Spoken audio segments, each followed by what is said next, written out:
بسم اللہ الرحمن الرحیم۔ شروع کرتا ہوں اللہ کے پاک نام سے جو بہت بڑا مہربان نہایت رحم والا ہے۔ دوستو، بہنوں، بھائیوں، بزرگوں، السلام علیکم ورحمۃ اللہ وبرکاتہ۔ ہم قرآن پاک سے شفا اور واقعات پر مبنی اسلامی معلوماتی سیریز کی 60 نمبر قسط پیش کر رہے ہیں، اور اس قسط میں ہم بیان کریں گے اسلامی وراثت کا قانون، قرآن کے مطابق کس کو کیا ملتا ہے۔ قرآنی وراثت قوانین اللہ کے حکم کے مطابق منصفانہ تقسیم۔ تو دوستو، قرآن پاک قرآنی وراثت کی قوانین جن کی تفصیل بنیادی طور پر سورہ نساء میں ہے، انسانی تاریخ میں ایک انقلابی قانونی فریم ورک کی نمائندگی کرتے ہیں۔ یہ قوانین ذاتی خواہشات یا ثقافتی روایت کی بنیاد پر نہیں، بلکہ خدائی فرمان پر مرنے والے شخص کی دولت کے زندہ رہنے والے رشتہ داروں میں منصفانہ تقسیم کو یقینی بنانے کے لیے بنائے گئے ہیں۔ اسلام میں وراثت محض مالی تصفیہ کا معاملہ نہیں ہے، بلکہ عمل، مساوات اور اللہ کی اطاعت کا معاملہ ہے۔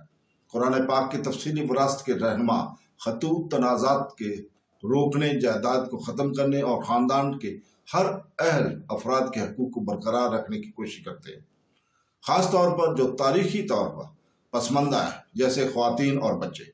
سورہ نساء کی آیت نمبر 7 بنیادی اصول بیان کرتی ہے۔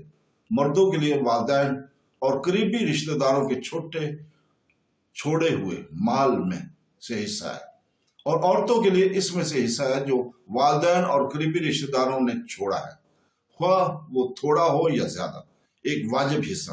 یہ آیت اپنے زمانے اور سیاق و سباق کے لحاظ سے قابل ذکر ہے، کیونکہ اس نے عورتوں کی وراثت کے حق کو قائم کیا ہے، جس کا اسلام سے پہلے کہ عرب اور بہت سے دوسرے قدیم معاشروں میں بڑے پیمانے پر انکار کیا جاتا تھا۔ قرآن پاک واضح طور پر عورتوں کی وراثت کے حق میں مساوی حیثیت دیتا ہے، اگرچہ ہمیشہ برابری کے تناسب میں نہیں۔ اسلامی قوانین میں مردوں کو تفویض کردہ وسیع تر مالی ذمہ داریوں کی عکاسی کرتا ہے، جیسا کہ ان کے خاندانوں کو مہیا کرتا ہے۔ سورہ نساء آیت نمبر 11 اور 12 پھر مختلف رشتہ داروں کے لیے مخصوص وراثت کے حصص کے تفصیل، مثال کے طور پر ایک بیٹے کو 2 بیٹوں کے برابر، ایک بیٹے کو 2 بیٹیوں کے برابر حصہ ملتا ہے۔ یہ اصول اسلامی قانونی ڈھانچے پر مبنی ہے، جس میں مردوں پر زیادہ مالی ذمہ داریاں عائد ہوتی ہیں، جیسا کہ اپنی بیویوں، بچوں اور بڑے ہوئے خاندان کی فراہمی۔ اگر متفق صرف بیٹیاں چھوڑ رہے تو 2 یا 2 سے زائد بیٹیاں جائیداد کا 2/3 حصہ دیتی ہیں، جبکہ اکیلی بیٹی کو آدھا حصہ ملتا ہے۔ والدین کو بھی مقررہ حصے ملتے ہیں۔ اگر متفق کے بچے ہوں تو ہر والدین کو 1/6 حصہ ملتا ہے، جبکہ ماں کو 1/3 مل سکتی ہے۔ اگر اولاد نہ ہو اور متحد وراثت نہ ہو، شریک حیات کا حصہ بھی مختلف ہوتا ہے۔ بیوی کو جائیداد کا 8واں حصہ ملتا ہے اگر بچے ہوں، اور 1/4 اگر کوئی نہ ہو۔ اس طرح شوہر کو اولاد نہ ہونے کی صورت میں آدھا حصہ، اور اگر اولاد نہ ہو تو 1/4 حصہ ملتا ہے۔ قرآن پاک اس بات پر زور دیتا ہے کہ یہ حصص اختیاری تجاویز نہیں ہے، بلکہ اللہ تعالیٰ کی طرف سے واجب احکامات ہے۔ سورہ النساء آیت نمبر 11 کا اختتام ان الفاظ پر ہوتا ہے: یہ اللہ کے مقرر کردہ حدود ہیں، اور جو اللہ اس کے رسول کی اطاعت کرے گا اسے باغوں میں داخل کیا جائے گا جن کے نیچے نہریں بہتی ہیں، لیکن جو اللہ اور اس کے رسول کی نافرمانی کرے گا، اس کی حدود سے تجاوز کرے گا، اسے آگ میں ڈالیں گے۔ ان الفاظ کی سنجیدگی سے پتہ چلتا ہے کہ وراثت انسانی حقوق کی کوئی چیز ہے۔ اس تناسب میں تبدیلی یا خلاف ورزی کو اللہ تعالیٰ کے قانون کی خلاف ورزی کے طور پر دیکھا جاتا ہے، اور اس کے ساتھ انتہائی سنجیدگی کے ساتھ برتاؤ کیا جاتا ہے۔ سورہ نساء آیت نمبر 12 میں میاں بیوی اور بہن بھائیوں کے وراثت کے حقوق کو بیان کرتے ہوئے جاری ہے۔ اگر کوئی مرد یا عورت بغیر اولاد یا والدین کے مر جائے تو بہن بھائی وراثت کے اہل ہو جاتے ہیں۔ مثال کے طور پر اگر میت کا ایک ہی ماں سے کوئی بھائی یا بہن ہے تو ہر ایک کو ایک چھٹا حصہ ملتا ہے۔ اگر دو یا زیادہ ہوں یا پورا ایک تہائی اگر صرف ایک ہی ہو، یہ قوانین اس بات کو یقینی بناتے ہیں کہ دولت بڑے ہوئے خاندان کے اندر رہے، لیکن اس کی تقسیم منصفانہ اور تعصب کے بغیر ہو۔ سورہ نساء آیت نمبر 176 وراثت کے ایک مخصوص منظر نامے پر روشنی ڈالتی ہے جس نے ابتدائی مسلمانوں کو حیران کر دیا۔ ایک ہی ماں یا باپ کی طرف سے سوتیلے بھائی کی وراثت کے حقوق یا میت کی نہ والدین نہ ہی اولاد۔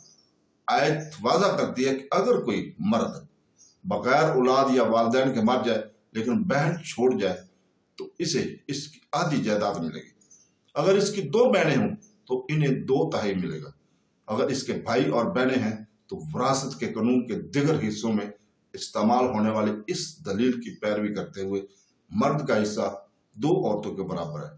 اس حکم نے ابتدائی مسلمانوں میں الجھن کو دور کیا اور قرآنی نظام وراثت کے مکمل اور تصدیق کی۔ جو چیز قرآنی وراثت کے قوانین کو منفرد بناتی ہے وہ ان کا الہی ماخذ، تفصیلی خصوصیات اور اخلاقی نقطہ نظر ہے۔ بہت سے دوسرے قانونی نظاموں کے برعکس جہاں وراثت اکثر رواج یا بزرگ کی مرضی کے طے کی جاتی ہے، اسلام اس بات کو یقینی بناتا ہے کہ ہر اہل وارث کو ان کا حق حاصل ہو جائے۔ بغیر وراثت یا پسماندہ کیا جائے تقسیم مرنے والے فرد یا زندہ بچ جانے رشتہ داروں کے ذاتی ثوابدید پر نہیں چھوڑی جاتی۔ اس کی بجائے یہ اللہ کی حکمت، خاندانی ذمہ داریوں، معاشی ضروریات اور سماجی انصاف کو متوازن کرنے کی عکاسی کرتا ہے۔ سورہ نساء کی آیت نمبر 7، 11، 12، 176 میں بیان کردہ قرآنی وراثت کے قوانین موت کے بعد دولت کی تقسیم کے لیے ایک منصفانہ، منظم اور الہی رہنمائی کا فریم ورک فراہم کرتے ہیں۔ یہ قوانین خواتین کے حقوق کی بلند کرتے ہیں، کمزوروں کی حفاظت کرتے ہیں اور خاندانی جھگڑوں کو روکتے ہیں۔ ان قوانین کی اطاعت کو لازمی قرار دے دیا گیا ہے۔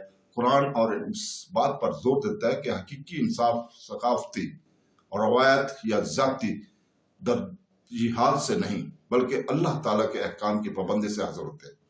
اسلام میں وراثت نہ صرف ایک قانونی معاملہ ہے بلکہ ایک مقدس امانت ہے۔